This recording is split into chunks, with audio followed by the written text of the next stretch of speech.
Instead of giving presents, Santa now puts things that you lost, or were stolen from you, under the tree. What would you be the most excited to see under the tree? My grandmother's wedding ring. She passed about 10 years ago and I was very close to her. I've no idea where it went. Sad face. The Ewok pillowcase my mum made for me when I was 6. I gave it to my son and he loved it and used it at my ex's house. She wouldn't return it after the breakup. I would positively explode with joy if Santa brought him one. My dad is the third person in his family to have his name carried down generation after generation from my great-grandfather. When we were little, my granddad stopped by one day and passed on to my dad the family ring with their initials embroidered into it. It was emotional and he was very happy. Later that night my brothers and I lost a frisbee in a tree. My dad is the ultimate DIYer, so he rigged up a football that he would throw into the higher branches and then yank on it with a rope he had attached to free the frisbee. It eventually worked and it was a funny little scene. Later that night he realized his ring was gone. He assumed tossing the football again and again had loosened it up and it probably flew off his hand. He would go around that tree constantly for years to come looking for that ring. He even bought a heavy-duty metal detector to try and find it. No luck. I would hope Santa would finally cut the guy a break and give that ring back. So much honestly, number 1 would probably be my old Pokemon cards. My deceased mother's wedding rings, which were stolen by my dad's ex-wife, his second wife. Edit, my mother died suddenly when I was 17, leaving my dad with 4 daughters. He remarried and married his high school sweetheart who manipulated and abused him and my sisters for 5 years. The day we think she took the rings was the day she moved out, and right before she physically assaulted me. I would give anything to have something of my mother's. She didn't have much to leave behind. My grandma's wedding ring. It was stolen and pawned for gas money by a relative when I was 19. She died when I was 7, I don't remember her and it was all I had of hers. That once piece to my TIE Silencer Lego set. Dude, I want back my clear purple Game Boy Advance with the Pokemon Gold cartridge and nightlight attachment still on it. That would be a rad gift. The neighborhood bullies stole it from me when I was a kid, sad face. Edit, heart goes out to all my brothers and sisters with lost, stolen Game Boys out there, broken heart. When I was 6 years old, I accidentally left my brother's favorite book in a playground several hours drive from our house. When we realized the book wasn't in the car and my mom wasn't going to turn back for it, my brother cried the whole ride and for days after. If I could, I would ask for the book back for him. To reply to some of the questions. My brother was around 7 or 8 at the time. The book was a coloring sticker book from the 1974 Shazam series. It was given to him by one of my mom's friends as we were living in Germany at the time and English language books were hard to come by. This was one of the reasons he was so upset about it at the time, because he knew we couldn't just get him a new one. It was an odd book to have even at the time as we were in the mid to late 80s at this point. I don't remember exactly what the book was called, but I remember it vividly and have looked for it on again off again over the years once the internet came around. I have since given several nice German books to my brother's daughter as he is hoping to raise her bilingual, in part to make up for this and in part because I love books. Thank you for all the comments. I've enjoyed reading about everyone's favorite childhood books. Thank you for the silver! Exclamation mark. When I was a kid, I loved dinosaurs. There was a Transformer or BattleBot or something, I don't remember, but it was a raptor. I had the toy model that could change from raptor to fighter. It was one of the coolest toys I ever owned, which is saying something because I hated dolls, action figures.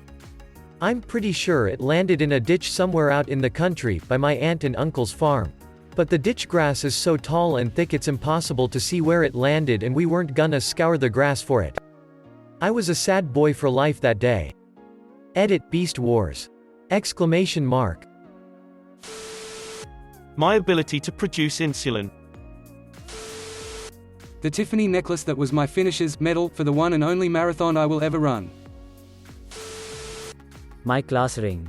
I lost it way back in the 90s. It's probably in the landfill, but fingers are crossed it's buried somewhere in my parents' backyard. I had a blue turtle that my mom ran over with a vacuum when I was really little. Time stolen by my last employers. Fuck those guys. My old Game Boy Color I lost in New York when I was 6. I had very vivid memories of playing nothing but game and watch for hours. That and this weird book on how things worked, from ramps to binary, but it used mammoths. I just always liked reading it. There will be a lot of bikes under my tree. My best friend and I invented a radio show called The Insane Family, and we would do skits and record them on my talkboard. The characters were an extended family living in the same house, grandparents, parents, and 3 kids. Everybody was completely insane except for the teenage daughter, who was always dying of embarrassment. One of the grandparents was incontinent and had a terrible memory, so a lot of the skits involved finding Grandpa's potty chair in weird places. We were inspired by the Animaniacs and the Munsters, and probably a few other things. I'd really love to listen to that tape with my friend. I'm sure it would be hilarious and horrible. **TLDR, the crazy pretend radio show we recorded on cassette tape in the mid-90s. A personalized, signed copy of a book I was gifted from an author I met at a conference about my favorite president. I made the mistake of carrying it in a basic reusable shopping bag, and someone accidentally grabbed it at an event. They never returned it, and it was really special to me because I met the author by chance, both searching for Coke products in a Pepsi hotel, and she was really kind and surprised me with it through her assistant months later. My mother collected one Christmas ornament for me in a box every year from birth until I graduated from college, then gifted me the box when I went to set up my own home.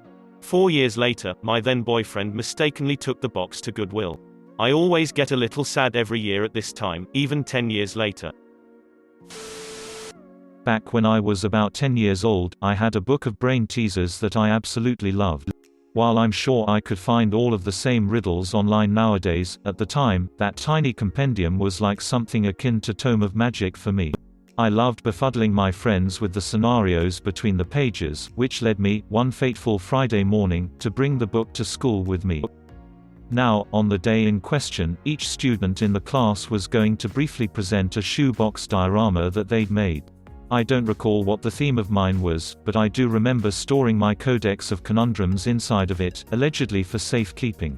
That turned out to be an unwise decision, because I neglected to bring either of the items home with me that afternoon, and the following Monday, I discovered that they had vanished.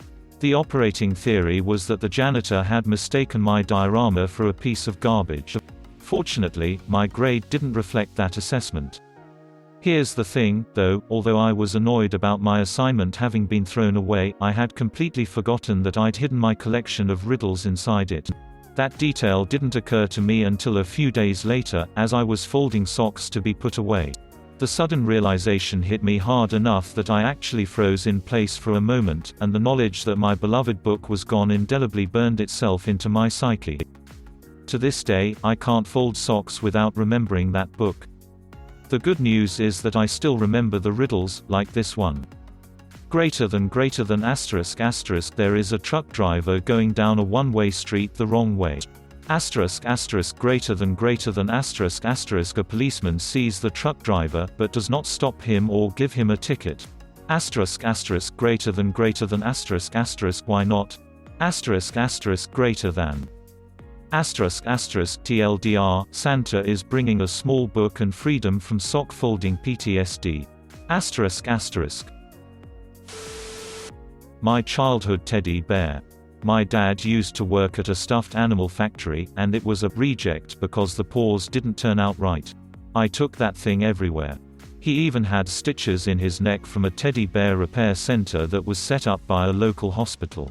When I was 12, I went to a sleepover at a friend's house. While there, we got in a huge fight. Her mom called my mom, and I went home without my bear. We called and asked them to search for my bear, but her mom was a royal bitch and immediately got defensive, saying I was accusing her daughter of stealing and she would not stand for it. We even tried to go back, but they threatened my mom as soon as we started down their driveway. They never looked for my teddy, but I knew it was there. I never got him back. My friend and I never spoke again, and we moved out of state shortly after. It's been over 20 years, and I still think about him and how much he meant to me. I'm crying just typing this. I miss my teddy so much. My first wife and daughter. Stolen from me by a drunk driver in 1983. When my daughter was born last November, a friend made her a very soft hooded blanket. A few months ago, some asshole decided to steal it from her while we were in Walmart. I would cry to find it under the Christmas tree for her. I wouldn't mind finding the asshole under the tree too. I mean, who the hell steals a blanket from an infant? Exclamation mark. Consider subscribing.